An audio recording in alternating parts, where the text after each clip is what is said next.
Rob Bro. He's your sports bro at KKAM.com and the Talk 1340 app. You guys are not doing any pass blocking. You're just stepping aside and letting them walk in. Pop, pop, pop, pop, pop, pop, pop. That's what I want. All of you around that ball. What's wrong with y'all? Y'all play like some little girls. Y'all like y'all never played football before. These guys are nothing. You hear me? They breathe just like we do. Yes, sir. They sweat just like we do. Do you hear me? They went through 2 days. We went through 2 days in 110-degree heat. Yes, sir. I want you to hit everything to move. If the ref gets in your way, you hit him. Okay, then, let's play. But they're cheating us too. They're against us too. This is our team. This is us. Let's go right now. Let's get it off now. Let's go.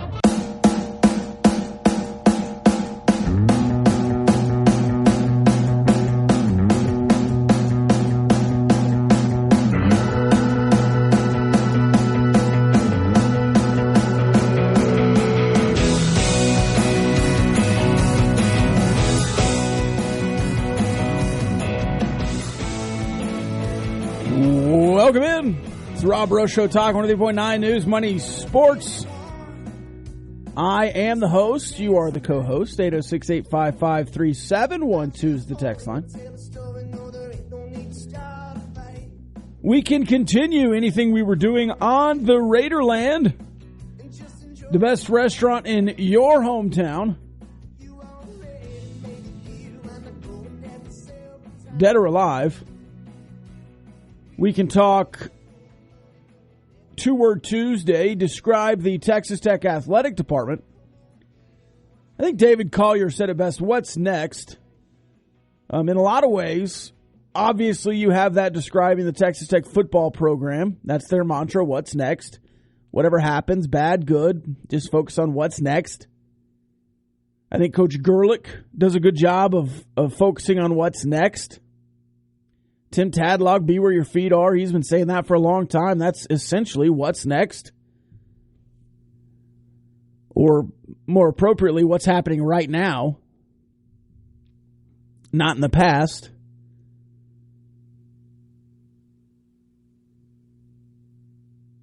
Kitley, otherwise, I think what's next is an appropriate moniker for the Texas Tech athletic program. But you're also even further than that, what's next in the men's basketball program? It's kind of what is next? If McCasland's the head coach, what does that program look like? What does his staff look like? What does the roster look like? What's next? Can you maintain momentum?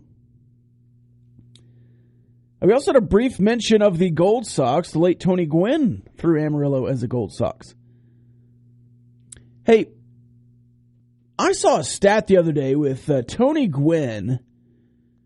He's the leading assist guy for San Diego State.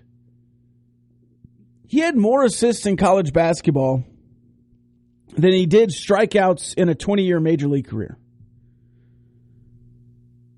He had about 500 assists and less than 430 strikeouts.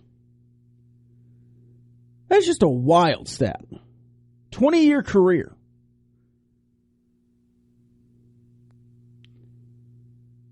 Some clarification on McDonald's, too. Somebody said McDonald's was their favorite restaurant, or the best restaurant from their hometown. The original McDonald's brothers started in a California suburb. Ray Kroc brought the rights and started a chain in Chicago. The McDonald brothers continued to operate their store until Ray Kroc got crossways with them, opened a McDonald's operation down the street to put the brothers out of business. You know, I've seen that movie, but I did not remember any of that. Sorry.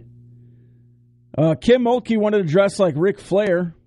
Yes, that was awesome, though. Some steak talk. I've heard of grilling a frozen steak on high heat. It gives a crust on the outside with a nice medium rare inside. Yeah.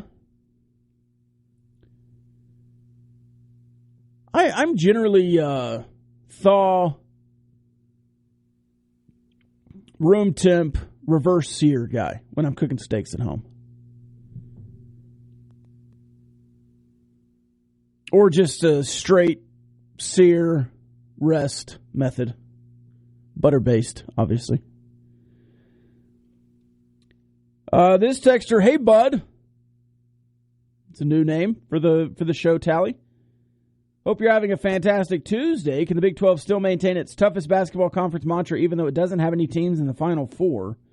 Your buddy, Grand Apollo. Yes.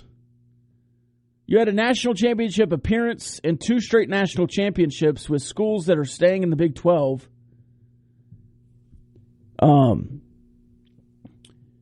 Miami's really hot. They beat Houston and Texas.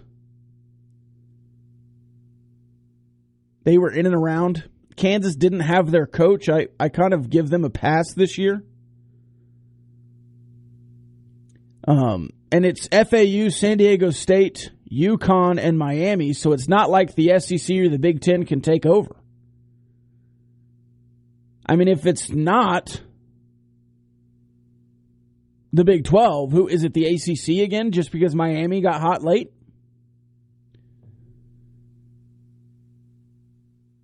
This texter, hey, Rob. Hey. A waving emoji. What's up? Texas Tech baseball tonight against New Mexico. They beat them 6-3 earlier in the year in Lubbock. You need a win tonight. Not necessarily long-term, though the RPI does start to be an issue. New Mexico has a better RPI than some Big 12 teams, so it's not like a devastating loss if you lose tonight. But coming off a sweep against Texas, being on the road still, heading into a weekend series that's pretty pivotal against TCU at home, you really need to start to get some momentum back. You need to have Zane Petty have a good afternoon, evening, whenever it is. You really do need to start figuring some things out. And if he pitches 5 innings, I doubt he's the Sunday starter. But if he's really crisp and you score early, you might take him out early and have him pitch a couple innings on Sunday. I don't know. I would assume if he goes 5 or 6 tonight, you're not throwing him this weekend and you're not throwing him next midweek. You're probably putting him back in the not back in, but you're debuting him in a weekend rotation role after that. Or maybe by the time he gets to North Dakota State, you're putting him in the weekend role if he continues to succeed in the midweek. Now, Tabor Fast was not bad. Brendan Girton has not been bad. But you need a high level, a higher level from your starters than you've been getting. If, you have the grand aspirations that you do. Now, they've been fine Big 12 pitchers. I'm not complaining about Brendan Girton at all. I think Brendan Girton would say that he needs to have a little more control, command.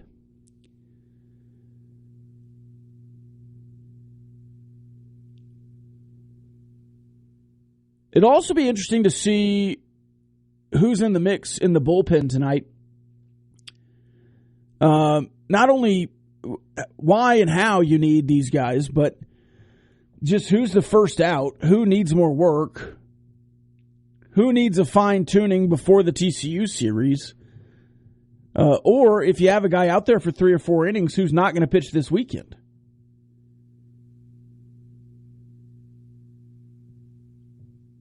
Or at least till Sunday.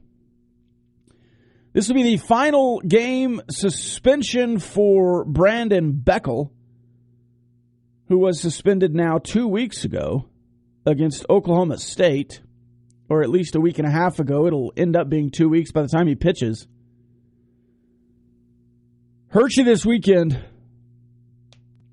and shouldn't hurt you tonight, but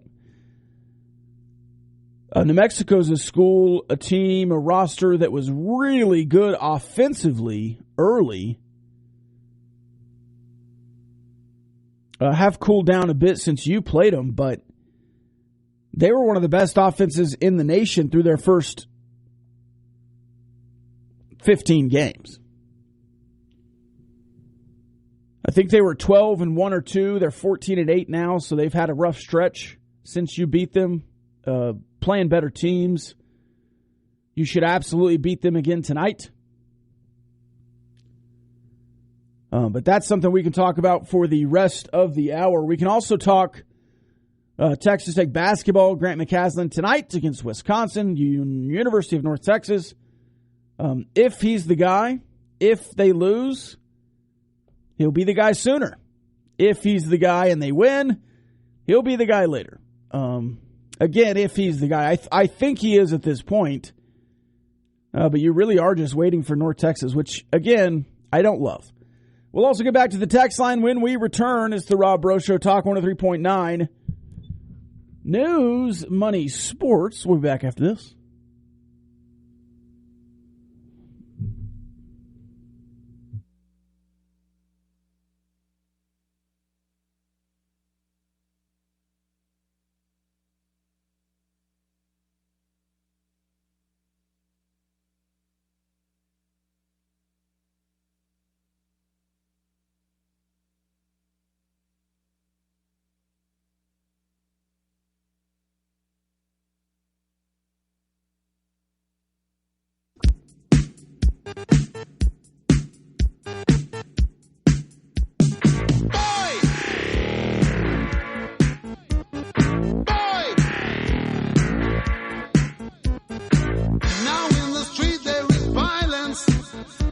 Welcome back.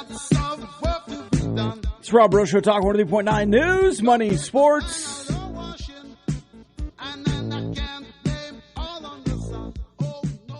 We've got Final Four starting in a couple of days. We've got the NIT. What is this? The Grade 8? What are they doing tonight? I don't even know. I will say this, though. I will at least tune in to some NIT basketball tonight.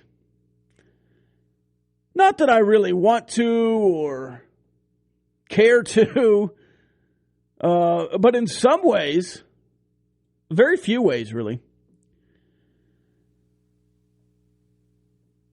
there is some intrigue there. Now, the very few ways just means that it's North Texas. But UAB, Utah Valley, they're at 8:30. Wisconsin, North Texas at 6 p.m. tonight, the semifinal. In Orleans Arena, they're in Las Vegas. UAB a 4-point favorite, North Texas a 1.5 favorite. And I don't know that you're prepared for a total. The total in this game, last college basketball season, I had a system where I would bet 123s as unders. Or overs. If the line was at 123, I would just automatically bet the over. System play. If it was 123 or below, I would bet the over. Because more often than not, college basketball teams score more than that. This line is at 114 and a half. 114. The pair of these teams average 65 and 64, which by my calculations is 130-ish, 129, but with the rounding up, 131. Points against, Wisconsin gives up 63.5. North Texas gives up 56. That seems like a low total. I understand it's tournament time, it's crunch time. We've seen a Big Ten school fall to a mighty defense before.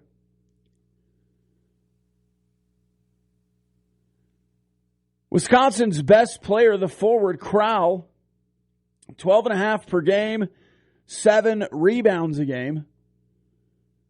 Tyler Perry, 17.5 per game, points-wise.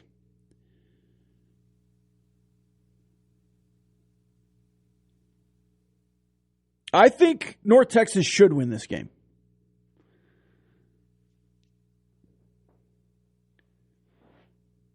Should. I mean, they're favored by 1.5. Really low total, though. You know what? I'll go ahead and hammer the over at 114.5. Even knowing the defense, even knowing North Texas, knowing the slow, plodding offense, the Big Ten style versus the North Texas style is going to be slow. You're going to have few possessions. But 114 feels ridiculous. Moderately ridiculous, if not outright ridiculous.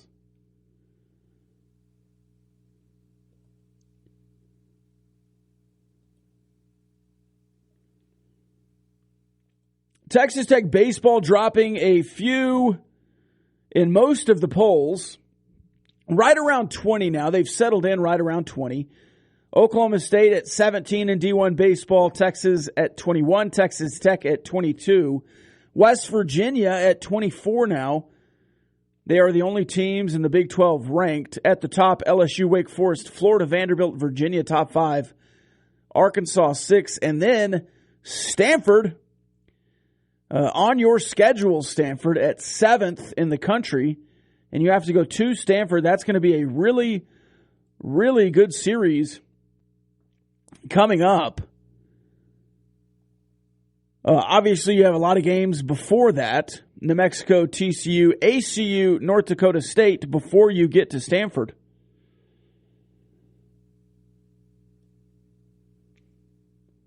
Then you get back into conference play with Oklahoma. That's a long road trip with Stanford and Oklahoma Monday, Tuesday.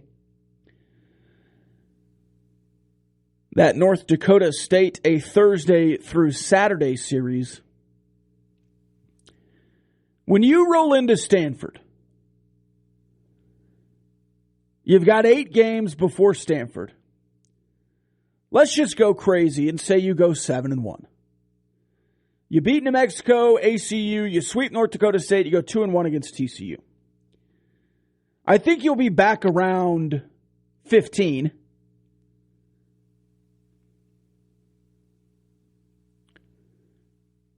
If not, still around 20.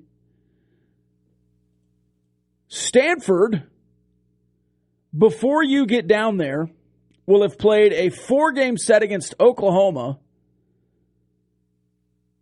They're doing that this weekend. And then a 3-game set at California, a Thursday through Saturday. Then you get Texas Tech. That is going to be the best non-conference matchup, the best midweek matchup probably in the country. Texas Tech, Stanford. Now, before I just say that, let's do a little bit of research. But I would not be surprised at all to see that matchup as one of the best in the country.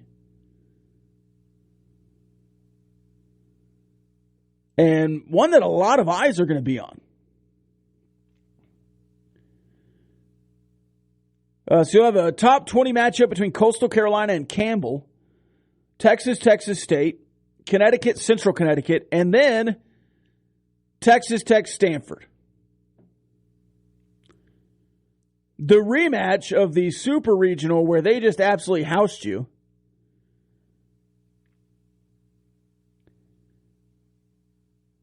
Then on Tuesday, you'll have Texas Tech, Stanford again. Kentucky, Louisville, which is going to be a good setup. Top 20 teams there. You've got some regional matchups like Oral Roberts and Oklahoma State. LSU will be at Tulane. Another game with Texas State and Texas. Arkansas versus Little Rock, Arkansas. But nowhere in the country do you have Texas Tech, Stanford, maybe Kentucky, Louisville, which is a pretty good top 20 matchup by then too. So most of the eyes of the country will be on you. That'll be a really, really good series, especially if you take care of business between now and then. Especially if you take care of business. And now, all Big 12 baseball series at home are must-wins. That's just kind of how it works. So this TCU series this weekend is a must-win series. It's not a must-sweep. It's just a must-win. If you want to host at the end, you want to win most of your home games. If you want to host a regional, a super regional, if you want to win the Big 12, you got to win a bunch of games at home. By the way, Texas Tech pretty good at home. You're also coming off a sweep, not only to Texas, but last year against TCU swept you. You got to be feeling that pretty good. And you know Texas felt the double walk-off from last year. And they got you with a double walk-off this year. So it is what it is in that respect, but really excited about the upcoming baseball schedule all the way through Stanford. This is a really good stretch for you to boost your RPI considerably. And whereas last year you had Merrimack and the bunch, this year you're playing Stanford, and that will help your RPI even if you lose to them. But you want to beat them in Stanford. All right, let's take the break. When we come back, more sports talk, more restaurant talk. More whatever you want to talk. It's the Rob Breaux Show, Talk 103.9 News, Money Sports.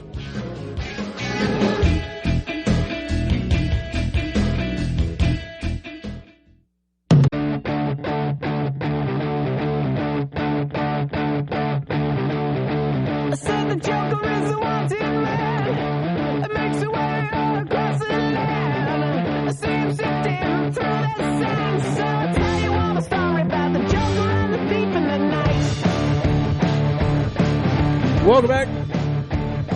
This is Rob Breaux Show, Talk 103.9 News, Money Sports. This from the text line, 806-855-3712. Rupert.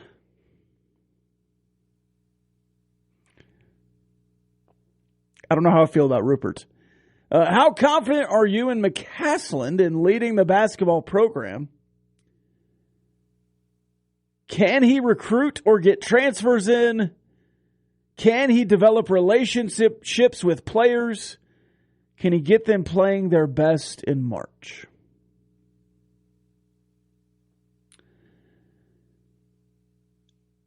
I'm going to answer this in stages. And I'm going to start backwards. Can he develop relationships with players and get them playing their best in March? It feels like he does, yes. It is really hard to get to the NCAA tournament out of Conference USA.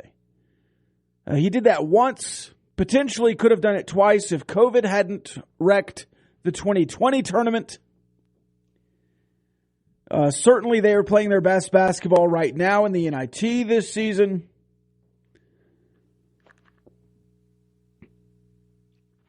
I don't know about relationships being built in the locker room. I'm not in the locker room. But he has some guys that have been there for a while. Can he recruit or get transfers in? Here's my issue with looking at where he's been and judging his recruiting on that. It's Conference USA, it's North Texas. Had Mark Adams ever recruited at a high level as a head coach before he got here? Not stars-wise. Now, he found some pretty good players, and they were pretty good. But as far as like 4 or 5-star recruits, which most people would say is the point of recruiting nowadays, I think that gets conflated a little bit, but don't know, because a lot of those guys don't go to North Texas.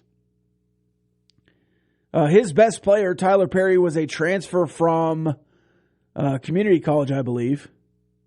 Played 2 years at North Texas, averaging 17.5 points per game. His team averages 64. So he's far and away the best offensive player on that team. How confident am I in McCaslin leading the basketball program? I would like to see the staff. If you get a high-level offensive assistant and McCaslin is an alpha and can lead that program, and there's no... Well, let me put it this way. There's a certain amount of tension in between the two, but it's obvious that McCaslin is the leader. I would be very happy with that, and I think Texas Tech basketball would be in good hands. But no, I can't say with 89% certainty that I'm just like ecstatic that he won't fail. Most basketball coaches fail.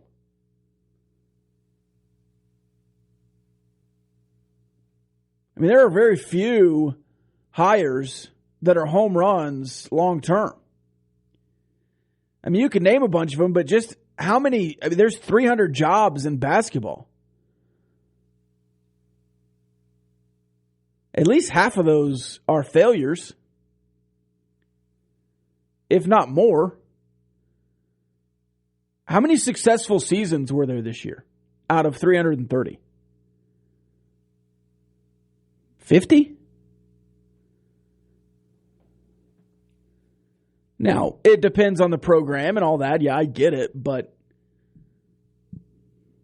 how's the North Carolina hire working out? He just went to a national championship game and then he didn't make the tournament.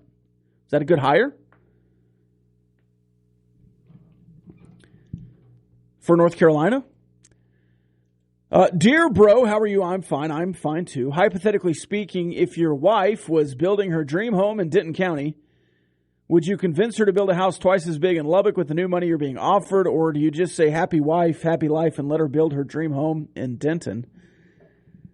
I mean, how far along is the process? A. B, you can have multiple homes making a salary that he's going to be making. I don't know how old his kids are. I know he has a bunch of kids, right? I would assume they are going to want to be in Lubbock with him. And I'm assuming his wife will also be in Lubbock with him. I don't think the house needs to be twice as big, but hypothetically, if your wife wants you to have a great career, a move to Texas Tech from North Texas is more than just building a dream home. And I also think they probably knew it going into it. Hey, we're building a house in Denton, but I might leave. I don't think that's a big mix-up there. Hey, Rocky, if you could pick one coach from the G5 to lead Tech basketball not named Few or McCaslin, who would you get? Dusty May. Can I also get a power ranking this week on Asian dining in Lubbock? We can certainly do that on Thursday. I will pencil that in for Power Ranking Thursday. But I will tell you, my new thing lately has been pho. Went to a new pho place, District 1, I think is it's called, over there on 19th and Quaker. It was delicious. Big pho guy.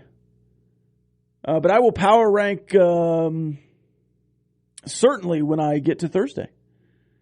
And I think I know who that number, I would say Chu Chai is probably on his list. I think. We'll have to see what ends up on my list on Thursday. That feels like a natural break time. When we come back, Wisconsin, North Texas, women's basketball, Bree Scott, and more. It's a Rob Breaux Show, Talk 103.9 News, Money Sports.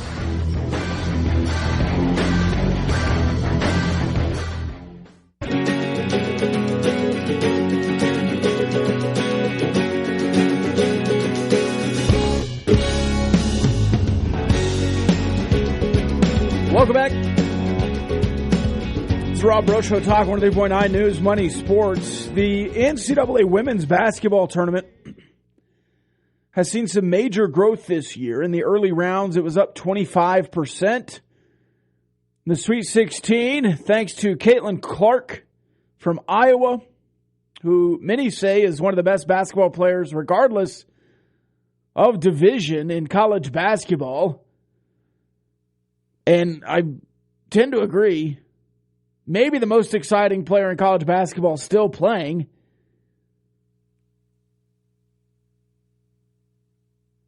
And South Carolina, who's the biggest, Don Staley and everything else. I feel like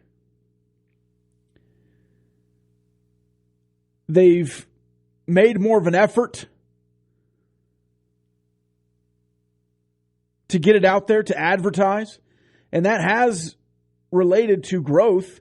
25% up to now, and then in the Sweet 16, 75% growth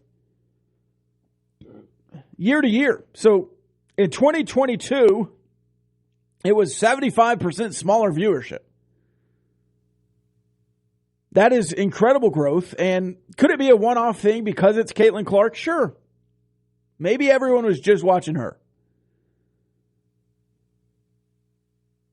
But you also go back to, media members, Outkick media members, trying to say that ESPN was woke because they were covering college basketball. Just happened to be the women's teams. Oh, by the way, ESPN carries the women's teams. They should be covering those games over the men's basketball games because the men's basketball games are on CBS.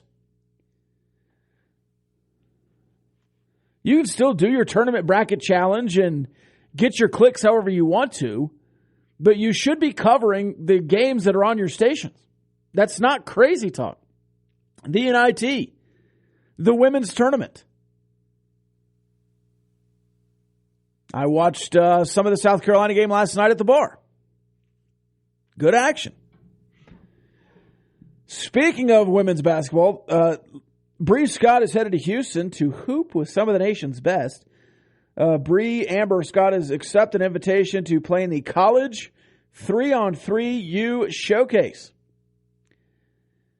Catch all the action Sunday night at 9 p.m. on ESPN2. I don't remember where I was, but I was in a hotel somewhere a long time ago.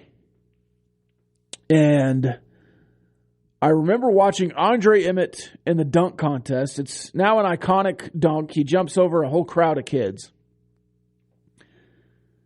Dre loves the kids.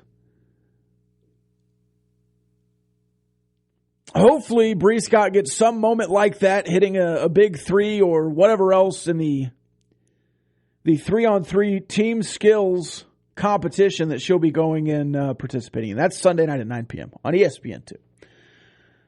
All right, we've got some issues on the text line. It's long issues, so let's talk about it. My issue with McCaslin is I keep comparing him to how I felt about McGuire. I was excited about Joey. I could feel the passion and excitement. I knew he could recruit and brought in a top-tier staff. It was definitely a gamble, but it's already paying dividends. With McCaslin, it's just meh. Not anything bad, but just not anything great. I just don't feel the excitement that I had for McGuire, and maybe that's my fault. Nobody can be Joey. Yeah, here's a couple of things on that. There was a massive social media movement for Joey that built up Joey even before he got here. The hashtag Hire McGuire from lots of accounts, really building him up. But that was not the first choice. Jeff Traylor was the first choice. Then you fell back on Joey, and there was lightning in a bottle, and then you have the binder or whatever. With McCaslin, you also had that as a mid-season hire to where right when he got in, he was recruiting, and he got 2 recruits, boom, boom, from his old high school, like the first night he was hired, before his press conference. You also saw the staff he was building in the next couple of weeks and then got to build your excitement. I think if you go back to before Joey got to put a staff together, you might have been feeling these same reservations. Now, if you were in the mix, if you knew what Baylor had been doing in recruiting, James Blanchard was a big name. But I would say to the general fan, a lot of people probably didn't know James Blanchard when he got on the plane with Joey. You know him now. If McCaslin is the guy, and we've been talking like he has been for the last 24 hours here, at least on this program, longer on other programs.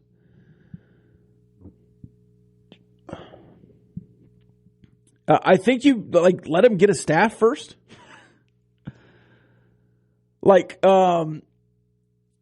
If he shows up with, let's just spitball, a former D2 national championship coach as his second in command, and then let's say brings back, I don't know, Al Pinkins,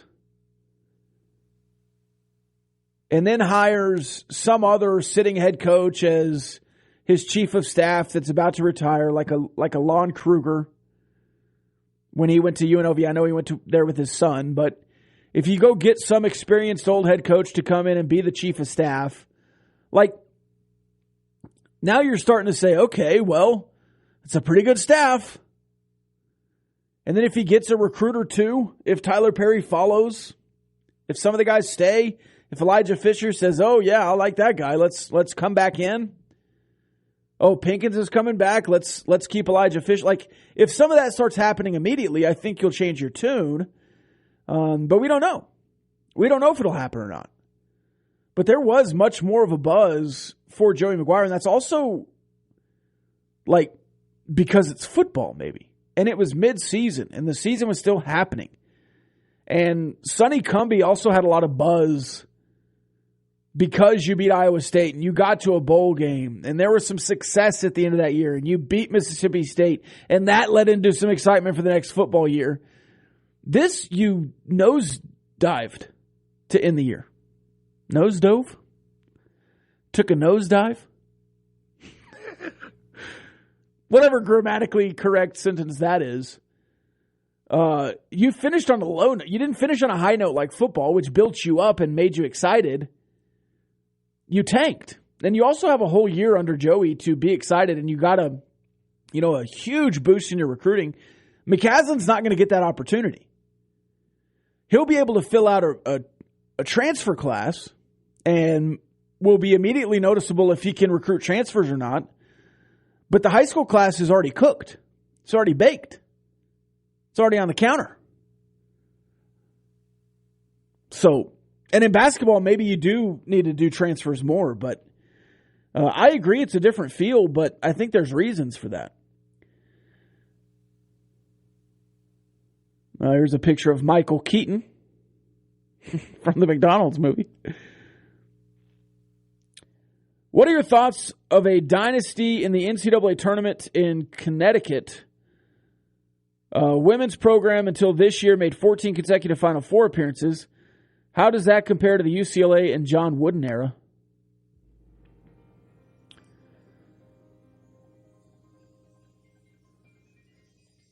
Is UConn...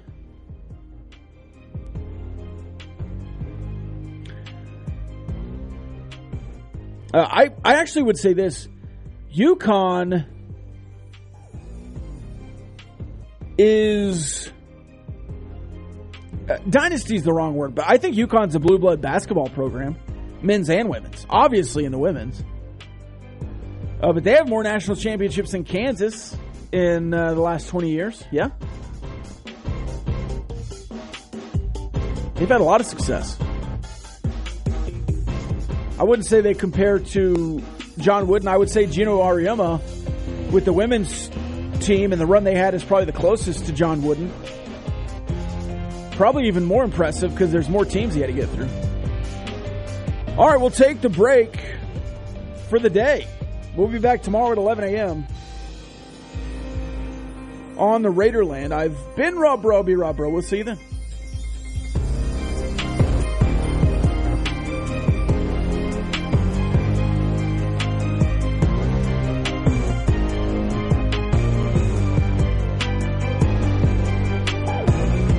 The views and opinions expressed by the participants on this Talk 1340 program are not necessarily the views of Talk 1340, its advertisers, staff, management, or Town Square Media.